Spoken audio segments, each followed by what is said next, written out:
A French minister has vowed to keep a close eye on the UK to make sure it sticks to the rules laid out in Boris Johnson's Brexit trade deal.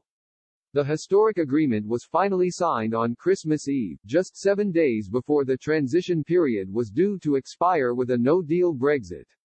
Fishing rights was a major sticking point until the last minute, and many UK industry figures feel Mr. Johnson's deal does not offer them the protection they had been promised.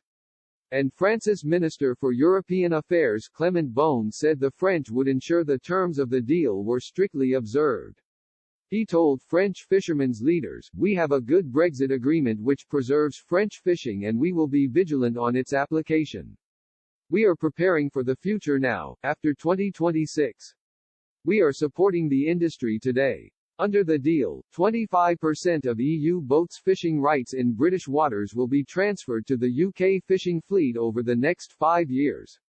This is known as the adjustment period and gives EU fleets time to get used to the new arrangements.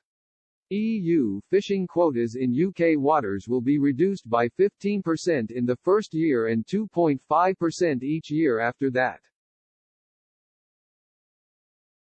By 2026, it's estimated that UK boats will have access to an extra £145 million of fishing quota every year, compared with last year when British vessels caught 502,000 tons of fish, worth around £850 million, inside UK waters.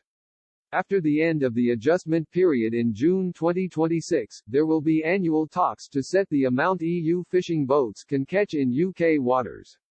At that point, the UK has the right to completely withdraw EU boats' access to UK waters.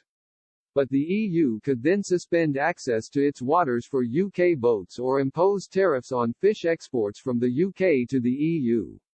Tariffs could even be extended to other goods, but it would have to be in proportion to the economic impact of the fishing decision. Mr. Johnson has insisted the Brexit deal gave the UK the opportunity to take back control of its seas, but UK Fisheries suggests the accord has offered little for distant waters fishermen whose livelihoods are dependent on retaining access to waters outside Britain's jurisdiction. Spokesman Barney White-Spunner said, "The EU deal is done, but for distant waters fishing it changes nothing. Without bilateral deals with Norway and others, there is no long-term viable distant waters fishing industry in the UK from January 1. We are tired of asking, we demand that the government acts now to save our industry.